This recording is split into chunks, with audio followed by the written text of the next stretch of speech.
그럼 도대체 수익률은 언제 걱정해야 할까요? 확실하게 말씀드리겠습니다. 여러분이 한창 장기 투자를 하면서 보유 수량을 늘릴 때가 아니라 여러분들이 보유한 주식을 안녕하세요. 내가 사는 주식이 미사일처럼 떡상하길 바라는 마음으로 미국 주식 사늘기 미사일TV입니다. 시작하기 전에 이사를 하느라 바빠서 영상을 늦게 올리는 점 죄송하다고 말씀드리겠습니다. 그리고 드디어 미사일TV의 100번째 영상을 올리게 되었습니다. 6월 말에 여자친구한테 나 유튜브나 한번 해볼까 하면서 꼬박 반나절 동안 6분짜리 허접한 영상을 만들어서 업로드를 했었는데요. 그냥 한번 해보자는 생각으로 해봤던 유튜브에 재미를 붙여서 100번째 영상까지 만들게 되었고 약 6,000명 정도 되는 구독자분들이 생겼습니다. 정말 감사합니다. 오늘은 주식에 대한 영상이기 때문에 100번째 영상에 대한 소감과 유튜브를 하면서 느낀 점들에 대해서는 따로 영상을 만들어서 업로드 하도록 하겠습니다. 우선 당장 10월달을 평가해 보도록 하겠습니다. 10월달은 제가 가장 좋아하는 S&P 500의 월별 수익률 차트처럼 수익을 주는 한 달이었습니다.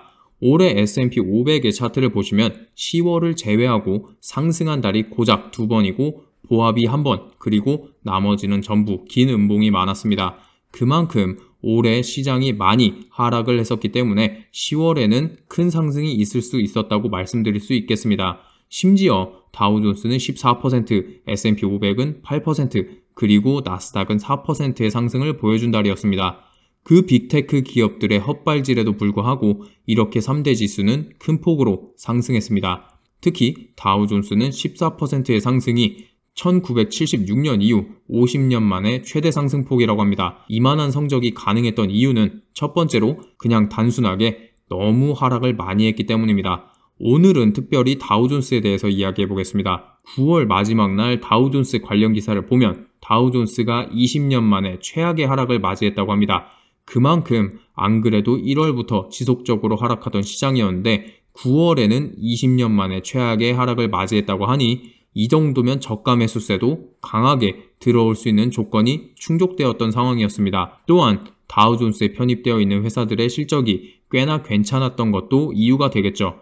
그리고 또 한 가지 이유는 이미 시장이 금리 인상 사이클의 끝을 예상하고 선반영이 끝났다고 생각하는 것도 이유가 될 수 있습니다. 올해 초에 미국의 기준금리는 0.25%였고 이후 0.25%, 0.5% 한번, 그 이후에 0.75% 금리 인상을 연속 3번 단행했습니다. 그때는 연준이 금리를 어디까지 올릴 것인지에 대한 감도 안 잡히는 상황이었죠. 그러나 FOMC에서 점도표가 발표되고 미 연준의 금리 인상에 대한 비난과 함께 금리 인상 속도 조절론 등이 많이 부각되기 시작했죠.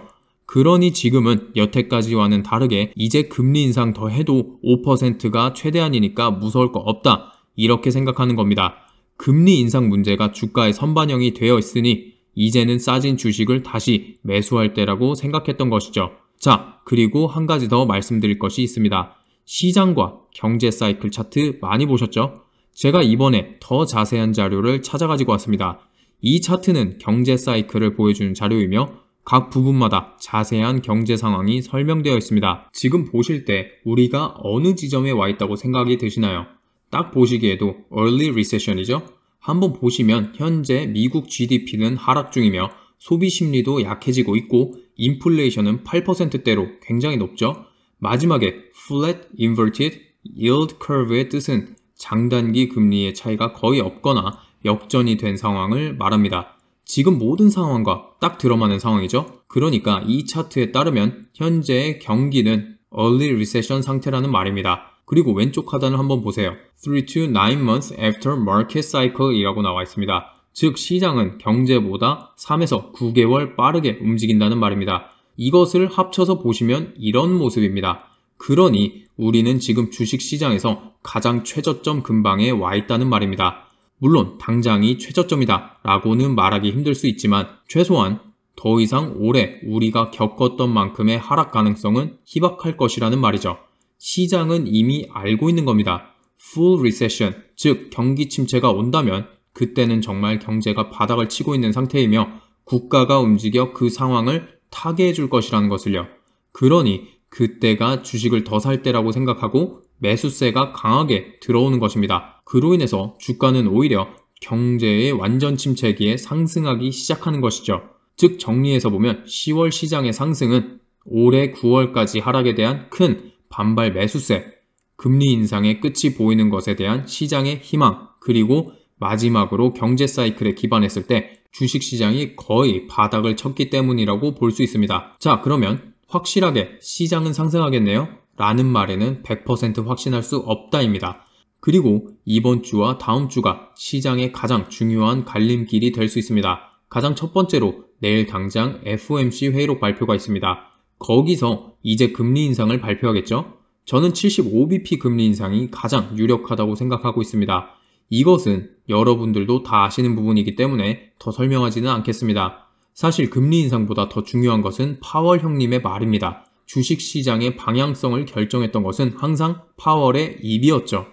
그러니 파월이 어떤 말을 하는지가 지금은 가장 중요하다고 할 수 있습니다. 제가 감히 예상하기로는 파월은 이번만큼은 매도 아니고 비둘기도 아닌 매둘기적인 발언을 할 것이라고 생각합니다. 왜냐하면 파월은 정치적으로 중립적인 위치를 가지고 있는 사람이기 때문에 항상 큰 이슈가 있을 때마다 한쪽에 치우친 발언을 자제해왔습니다. 이번에 11월 8일 중간선거가 있는 만큼 선거에 영향을 줄 만한 발언은 자제할 것이라고 생각합니다. 그리고 그 이후에 중요한 이벤트는 당연히 미국의 중간선거입니다. 현재 미국은 중간선거에서 과연 누가 당선될지 굉장히 신경 쓰고 있죠.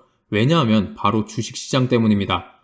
우리나라는 부동산 정책에 굉장히 민감한 반면 미국은 주식시장에 굉장히 민감합니다. 이번에 바이든과 민주당의 입지가 굉장히 좁아져 있는 상태이며 현재 미국에선 공화당이 하원에서는 낙승 그리고 상원에서는 박빙이라는 가능성을 점치고 있습니다. 상원까지도 공화당에게 접수가 되면 바이든의 입지는 더더욱 좁아질 것이고 2년 후 트럼프가 다시 출마할 가능성도 크게 보고 있다고 합니다. 지금 미국 국민들은 경제 관련해서는 공화당이 더 잘할 것이라고 생각하고 있으며 주식시장이 이렇게 망가진 상황이기 때문에 민주당은 굉장히 부담스러운 상황입니다. 그 다음 시장의 방향성을 결정할 이슈는 바로 다음 주에 있을 소비자 물가지수 발표입니다. 근원 소비자 물가지수가 최소한 하락하는 모습을 보여야만이 현재 상승 분위기를 탄 시장이 탄력을 받을 수 있는 좋은 재료가 될 수 있을 거라고 생각합니다. 저는 사실 이런 걸 다 떠나서 내년엔 시장은 확실하게 상승할 것이라고 믿고 있습니다. 왜냐하면요, 저는 통계를 사랑하니까요. 역대 미국 중간선거 이후 1년간 S&P 500의 상승률을 보여주는 차트입니다. 1950년부터 한 번도 빠짐없이 S&P 500은 중간선거 이후 1년간 무조건 상승해왔습니다. 아무리 못해도 3%의 상승을 해왔으니 내년에는 어떨까 궁금하네요. 만약에 우리가 생각하고 있는 모든 예상이 빗나간다면 어떻게 될까요? 당연히 시장은 하락하다 못해 폭락을 할 것입니다. 이 모든 예상들을 기반으로 바닥에서 주가를 끌어올렸는데 그것들이 빗나가게 된다면 당연히 시장은 실망하겠죠. 예를 들어 현재 시장의 금리 인상 사이클에 대한 예측은 어떻죠? 앞으로 4번 75bp, 50bp, 25bp, 25bp로 최대 5%를 마지막으로 해서 금리 인상 사이클은 종료가 될 것이라고 생각하고 있습니다. 그런데 오늘 고용지표가 발표되었죠? 만약에 파월 의장이 미국의 고용시장은 탄탄하고 일자리도 늘었으니 인플레이션은 잡힐 것 같지 않다는 판단하에 우리는 금리 인상을 조금 더 해서 5.25%나 5.5%까지 하겠다라고 하면 당연히 시장은 또 폭락할 것입니다. 주가가 폭락하면 당연히 우리의 수익률도 엉망진창 박살이 나겠죠. 하지만 이 폭락이 영원할까요? 아닙니다. 물론 파월의 말 이후에 시장은 또 한 달 정도는 폭락할 수도 있겠죠. 하지만 고작해야 한 달입니다. 우리는 최소한 10년 투자를 바라보는 사람으로서 한 달 폭락이야 어차피 내 투자 인생에서 지나가는 시간 중 일부일 뿐입니다. 그럼 도대체 수익률은 언제 걱정해야 할까요?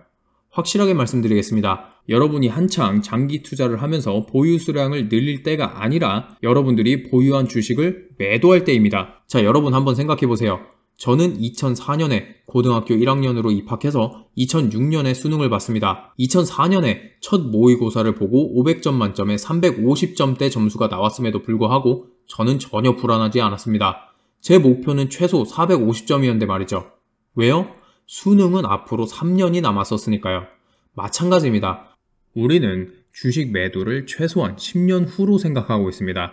이제 기껏해야 1에서 2년 아니면 길어야 5년 정도밖에 투자를 하지 않은 상황인데 지금 제 모의고사 점수나 마찬가지인 계좌 상태가 마이너스라고 해서 우려할 필요가 있을까요? 우리는 수능을 위해 12년, 아니 심지어는 유치원 때부터 공부하는 대한민국 학생의 삶을 살고 있는 것이나 마찬가지입니다. 그리고 투자 기간을 생각하면 아직 중학교도 입학하지 못한 초등학교 저학년, 고작 1에서 2학년 수준입니다. 초등학교 저학년이 수능 걱정을 하고 살던가요?